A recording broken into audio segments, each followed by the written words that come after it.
Boom.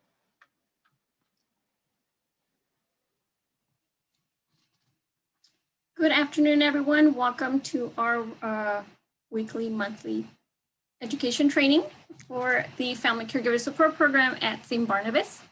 My name is Olga Yamawaki, one of the case managers for the program. Today, I'll be discussing sleep and older adults, how to get a better good night's sleep. This could be for anyone, pretty much. Next slide, please. I'm part of the, again, St. Barnabas Family Caregiver Support Team. We have our program manager and other case manager, Valerie Moreno. We have new members to the team, Jasmine and Henry. Next slide, please.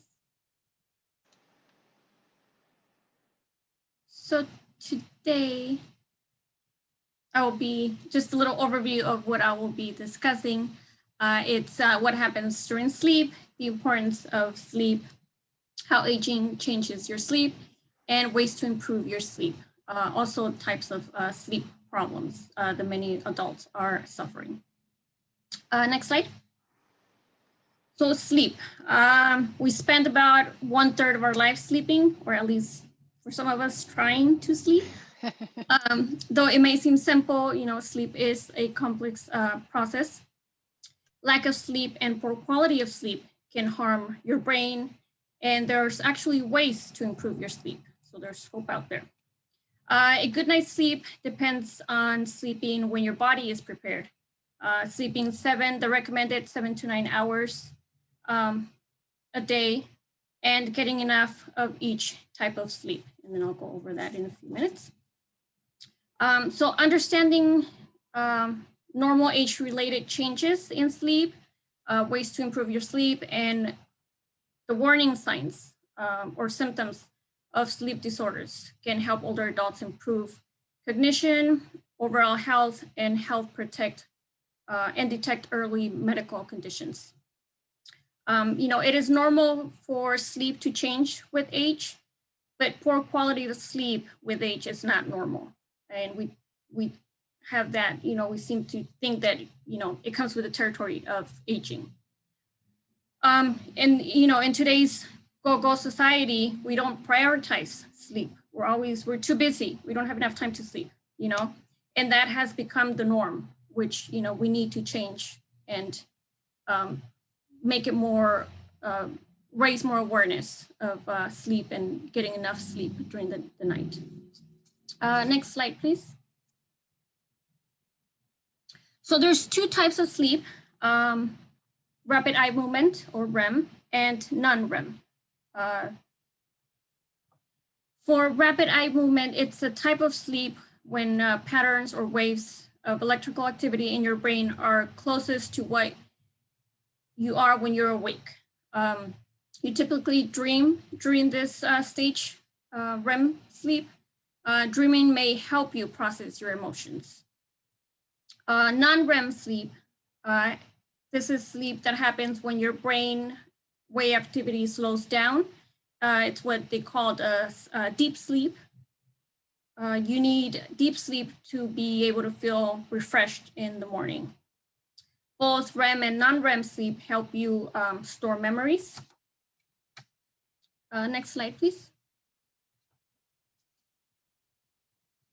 So why is sleep important? Sleep is important and essential for our body. It's important to our body, from the brain to the heart, lungs, gives us energy. It protects against disease and promotes better mood. It also affects your ability to function during the day. So getting a good night's sleep can help you learn and retain information. It creates new memories. It also helps you respond quickly to situations. We know caregivers, have to be alert when caring for someone. It helps you solve problems, pay attention and concentrate. Helps you make better decisions and use better judgment, when making those decisions. It also helps your creativity. Next slide, please. So not getting enough sleep can cause harm to your body. Research has shown that over time, it can increase your risk of high blood pressure, heart disease, diabetes, obesity, depression, Alzheimer's, and any related dementias. If you wake up tired or feeling easily annoying, you have trouble falling asleep or have trouble staying asleep, this may be signs that you're not getting a good night's sleep. Next slide, please. And so when you're not getting enough sleep, the lack of quality of sleep can also affect your memory. This, when your memory starts declining, it could lead to dementia over time. Your mood, we know if you don't get a good night's sleep, it happens to me all the time. I wake up in a bad mood. I don't want people to talk to me, just leave me alone. So, and that in effect can put stress on your relationships. If you're a caregiver, your loved one's not letting you sleep, you're gonna wake up, feeling resentful towards your loved one for not providing you that quality of sleep. So it puts a stress on your relationship, whether you're a caregiver, your spouse, whatever, even your coworkers, you show up to the office and you're in a bad mood because you couldn't sleep. It also, increases falls and accidents for both older adults and even caregivers. It impairs your daytime functioning. You're too tired, you don't pay enough attention to your surroundings. So you're more prone to errors and accidents. Next slide, please. So as we age, our sleep, how we sleep also changes. For older adults, tend to go to bed earlier and wake up earlier than younger adults. The amount of time spent on each type of sleep also decreases. Also, sleep tends to be shorter and lighter. You may be waking up more often during the night. For older adults, medications and medical conditions can affect the way they sleep.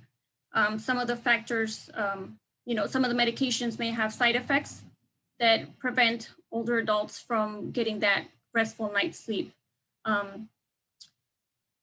Many older adults also don't sleep well because of, some sort of illness. Again, their medications may be interfering with their sleep patterns.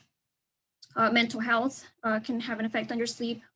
If you're having any pain, that can affect the sleep and the quality of sleep that you should be receiving every night. Next slide, please. So sleep disorders can become more common with age. This includes insomnia, sleep apnea, and restless leg syndrome. And I'll be discussing those a little further more down in a little more detail. So just, practicing better sleep habits and being diagnosed and seeking treatment for if you do have a sleeping disorder may help improve your sleep. Next slide, please. Getting a good night's sleep is important, again, to your well-being. The way you feel while you're awake depends on part of what happens while you're sleeping. During sleep, your body is, working to help your brain and body be at its best. Good night's sleep can help you protect your mental health, your physical health, quality of life, and your safety. While many studies have suggested that maintaining good quality of sleep benefits the brain, some scientists believe that improving sleep can delay or reverse cognitive aging. It is still an open question on whether better sleep improves cognitive functioning or whether better cognitive functioning improves sleep or both. It's like which one goes, or we need both to accomplish that. Next slide, please. Lack of a good night's sleep, not getting quality of sleep can increase your risk of health problems, like I mentioned before. It can also affect, how well you think, you react, your work environment, how you learn, and how you get along with others. There can be serious, even fatal consequences for people who do not get enough sleep. The National Highway Traffic Safety Administration reports that drowsy sleeping is a serious problem that leads to thousands of automobile crashes each year. I have a client who is, right now getting 2 hours of sleep during the night. There was a time where she went out to the bank to do an errand and she fell asleep in the parking lot of her car. Like, she didn't even make it into the bank. She parked. I'm glad she got there and parked, but then, she fell asleep on the steering wheel, which, it's very dangerous. So again, if you're a caregiver and you're not feeling well, you didn't get good night's sleep, don't drive that day, just put it off, or have somebody drive you if you have somebody to drive you, or, just put it off until the next day. Because it is a very dangerous situation. You're driving and you're not feeling 100%. Next slide, please. So in order, what things that you can do to get a better night's sleep, set a good sleeping routine. Having a regular sleep-wake schedule, it's related to better brain health. Setting a regular schedule, going to sleep and getting up at the same time each day, even on weekends or if you're traveling, on vacation. Having a bedtime routine, find ways to relax before bedtime each night. Read a book, listen to soothing music, take a warm bath, 2 to 3 hours before your bedtime. Yoga, meditation also, meditation, taking deep, slow, regular breaths can help you slow your heart rate. And that begins the body to relax and your muscles to relax. So that might help you, fall asleep faster. And make your room comfortable, for sleep. Make the temperature not too hot, not too cold. If you have pets, keep them off your bed, out of the room. We know pets can, jump on the bed, and that could disturb your sleep. Also, try to get regular sleep. Regular exercise during the day, but not within 3 hours of your bedtime routine, because then that would just gonna, make you more active, and you're not gonna want to fall asleep.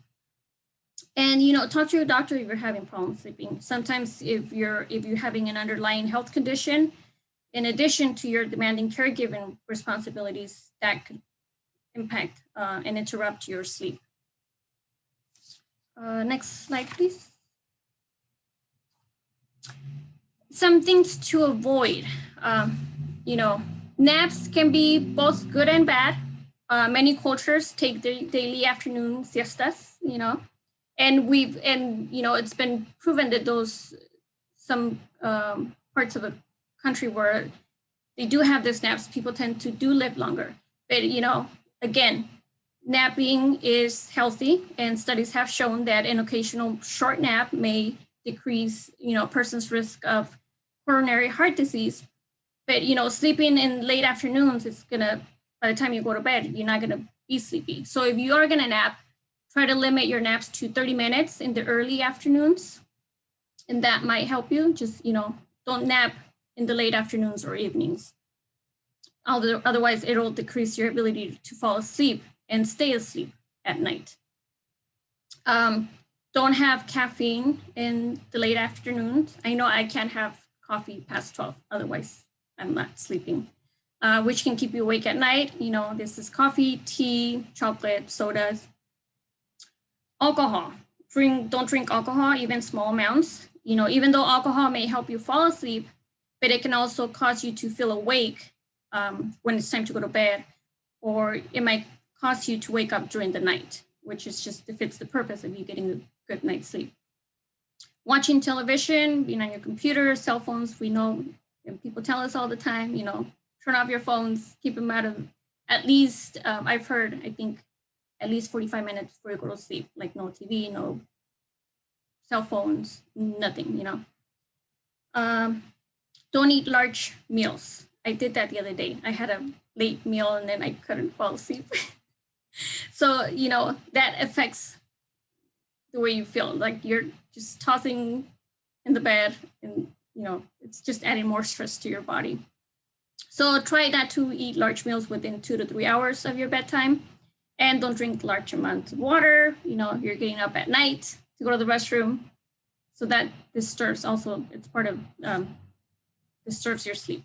And again, do not drive if you're not having a full night's sleep and you're not feeling well enough to pay attention to your surroundings. Next slide, please. So some of the sleep disorders, insomnia is the most common sleep problem in older adults, age 60 and older. People with this condition have trouble falling asleep or staying asleep at least 3 nights out of the week. There's short-term insomnia that can be caused by stress or changes in your routine. If somebody was hospitalized, your environment, it's too noisy, the light. So environmental factors have it's part of, could be short-term. And then we have chronic or long-term insomnia, which lasts more than 3 months and can't be fully explained by another medical cause. Next slide.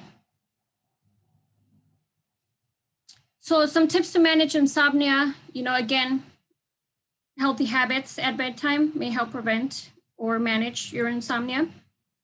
Also cognitive behavioral therapy, it's the kind of counseling that may be able to help. Sleep medicines may help in the short term, but they can carry a risk and should not be used long term. It can also have interactions with if you're taking any prescription medication. So just make sure you consult with your doctor if you do decide to take any sleeping aid medications. Also, your body starts to build a tolerance, for sleeping aids. So it loses its effectiveness. If you have trouble sleeping, maybe keeping a sleep diary for a couple of weeks might help. You can keep track of when you go to sleep, when you wake up during the night, and if you wake up, what time you wake up during the day. Note whether you had caffeine that day, soda, chocolate, alcohol, or you exercise, just the changes that are happening to try to point. Oh my God, I can't. Anyways, try to, to kind of figure out where you should make adjustments. Pinpoint, there you go. Okay, next slide. Sleep apnea causes you to stop breathing for a few seconds repeatedly during sleep. Throat muscles relax during sleep, and then people with sleep apnea, this relaxation of the muscles block the airways. Snoring can be a sign, but not everyone who snores suffers from sleep apnea. Next slide. Some treatments for sleep apnea is CPAP, the device that might help some people. Also, sleeping in positions that keep airways open, that might help, maybe adjusting your pillow, getting a better pillow. Also dental devices or even surgery, if it comes to that point, that might be helpful as well. So if you suspect that you have sleep apnea, it's important to talk to your doctor. Undiagnosed or untreated sleep apnea can lead to serious health problems, including heart attack. So make sure you are talking to your doctor, because a lot of doctors don't ask, especially older adults, how they're sleeping or are they having problems sleeping. So make sure that if this is an ongoing problem, you do discuss this with your doctor on a regular basis. Next slide, please. Other sleep disorders are movement disorders. Restless leg syndrome feels like there's tingling, crawling, or pins and needles on one or both of the legs. This feeling is usually worse at night and feels better with movement. So, you're trying to sleep, but you keep moving your feet because it just feels better. So this prevents you from actually getting sleep. So treatment with iron supplementation and medications are usually helpful for some people. Periodic limb movement disorder causes people to jerk and kick their legs every 20 to 40 seconds during sleep. Medication, warm bath, exercise, and relaxation can help with this problem. And REM sleep behavior disorder, people with this disorder can move their muscles and act out their dreams. This disturbs the sleep and can be dangerous, if you're sleepwalking, especially older adults. If they have sleepwalking, they can wander off. So just make sure you take safety precautions if you do have someone that does sleepwalk. Treatments include, a safety environment to prevent injuries while sleeping, and medication or melatonin supplements. So if you do have any of these disorders, based on the symptoms, your doctor might recommend a polysonogram. It's an overnight sleep test at a sleep center that measures and records what happens while you're sleeping. So that might be a good idea if you do feel like you are going through some of these disorders. Next slide, please. And Alzheimer's and dementia and sleep. We know a lot of our caregivers who are caring for someone with Alzheimer's have complained about their loved ones not sleeping through the night. Alzheimer's and related dementias can cause changes such as sleeping too much or not enough, waking up often and wandering or yelling at night. So this affects, both the sleep of the caregiver and the individual with dementia. Poor sleep quality can make dementia symptoms even worse. So it's important to take steps to help improve sleep for the individual with dementia at night and, make it safe. So create a routine, same as you would do for yourself, do that for them. This includes, setting a peaceful and relaxing mood before bedtime, going to bed and waking up at the same time every day, limit the daytime naps as well. Sleep apnea, we know a lot of adults can suffer from sleep apnea, so talk to their healthcare provider to see whether, sleep apnea may be causing or contributing to the cognitive problems. Daytime activities, plan activities for earlier rather than later in the day. Make sure the person gets enough exercise each day, and promote exposure to outdoor light during the day as well. That will help. Medications. Some of the medications used to treat dementia can also impact their sleep. So check with their healthcare provider regarding, the best timing. Maybe switch the medications for earlier during the day, as opposed to taking them later during the day closer to bedtime. Supplements. Be cautious using melatonin or similar supplements, sleeping aids for people with Alzheimer's or dementia. The effect of melatonin on sleep for people with living with dementia has not been extensively tested.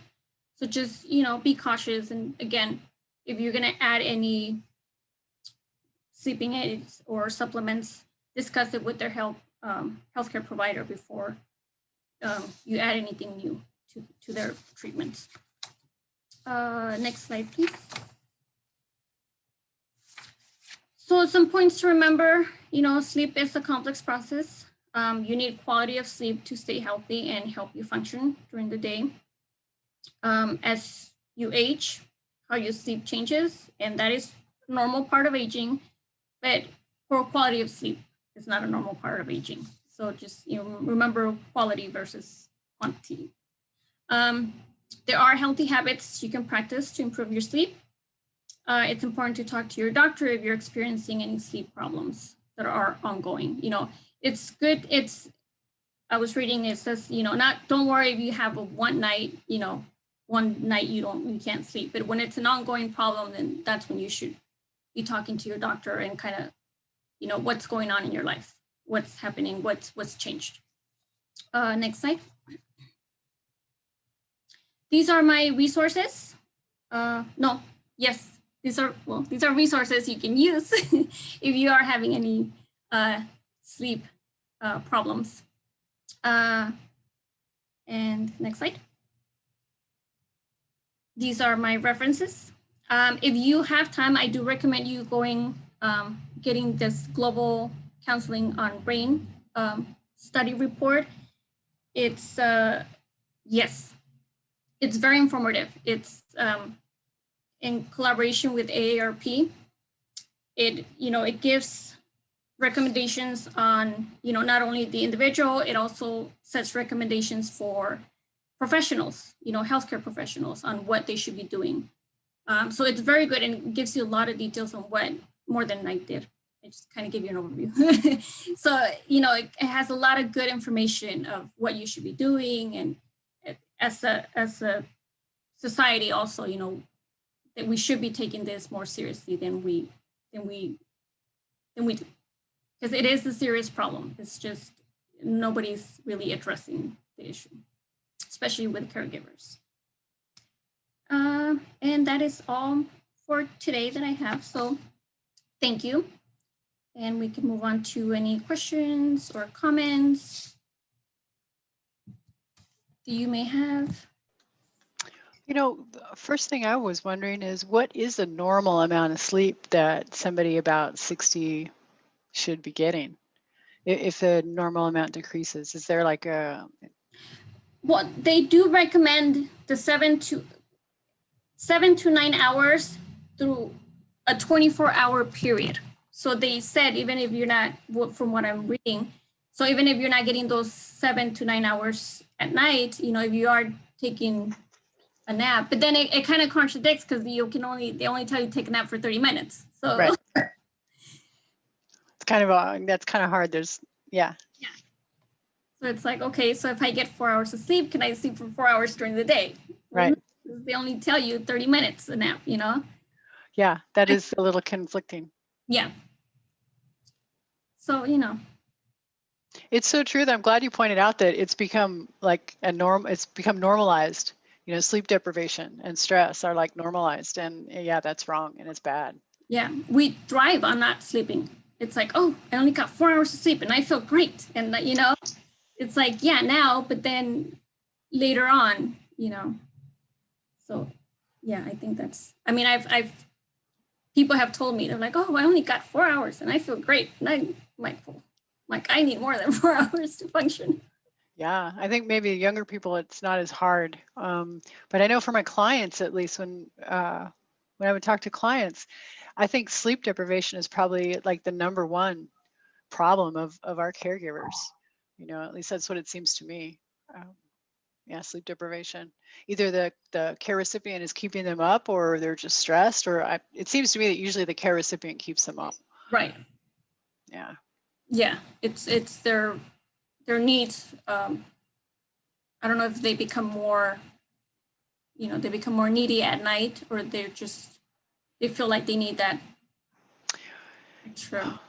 Some of the clients, it's just really hard to tell. Like I have had one client who, her mom would not sleep at all for like 2, 3, 4 days. Not sleep at all, really, just maybe little naps here and there, and then sleep too much for the next 4 days. And the client cannot break this. The mom is pretty much bedbound and frail, so she can't get her exercise, right? You can't, there's really not much she can do, so it's just, it's a huge problem. I mean, for somebody like that, I think your best bet is to get like respite. Have somebody else come in where you can move to another part of the house possible, or put in earplugs or something and try to get a night's sleep. But then I remember talking to another client who was saying that even when it stops, she's so in the habit of expecting it that she can't relax, because she's constantly listening for that. Right, because that's her routine. So she needs to change that. Yeah. It's interesting. I liked how you pointed out that changes not only to the care recipient, but changes to the caretaker, the caregiver. I mean, yeah. And a routine, sometimes I have to say it's a little bit difficult to adapt to. When you have a specific habit, sometimes it's hard to break that. I know it probably takes based off of research, about 21 days to start a new habit. So definitely give it time. Don't give up. And some pointers would be to read a book, pray, meditation. As you said, put yourself in a room that's a little bit more quiet.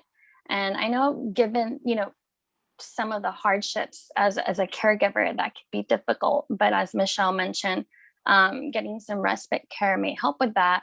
Once you receive that help, then start looking at a plan that you can adapt to, which is that habit. You know, start with something small and then start building up from there. Give it about 21 days. And as Olga mentioned, definitely talk to your doctor to see what they can do for you. Yeah, that's great advice. Wow, 21 days sounds like such a long time. Yeah. To me right When you want it to happen, like right now. like Yeah. And it But might vary from person to person. Some may take less, some may even take longer. Only you know yourself. So just making a plan. I know it may be difficult, but as Olga mentioned, it's very important to get a good night's sleep. I like that. One thing you mentioned that I liked was that it's kind of like keep trying. You know, it's a difficult situation and it's hard to make something work. But I think for our caregivers, they're so overwhelmed that they don't try. And I understand that they're overwhelmed, you know, and starting from square one can be really just impossible to do. So I think that's encouraging to just keep trying to solve those problems, those self-care issues like sleep. Yeah. And somebody else I knew used to write. They would get up and write down everything that was in their head, you know. And you were talking about other techniques, Jasmine. So yeah, that's great. Great stuff. So good discussion. Thanks everyone. Did anybody have anything else? Oh, I'd like to make one comment because I figured out by looking at this very informative presentation, thanks Olga, and knowing that my mom is actually a dementia patient, like I oftentimes, because she's still able to exercise, I exercise her enough so that she'll stay asleep all night. And I think that's something that was like really trial and error because sometimes she just gets restless at night. And so I'm like, okay, how am I going to have her be able to sleep the night through? And so I have her on a routine now where she does her exercise bike like 5 to 10 minutes a day. And it tires her out. And then I'm a bit more relieved because she stays asleep. Mm-hmm. That's great. It's great you found something that works. Yes. Did it take a lot of trial and error? I'm always adapting to the sudden changes all the time. So fortunately, I installed some cameras around here. And then when I noticed she was restless, I'm like, okay, I need to have her stay healthy, but also like tired enough to sleep. So I tried it out. So yeah, that's great.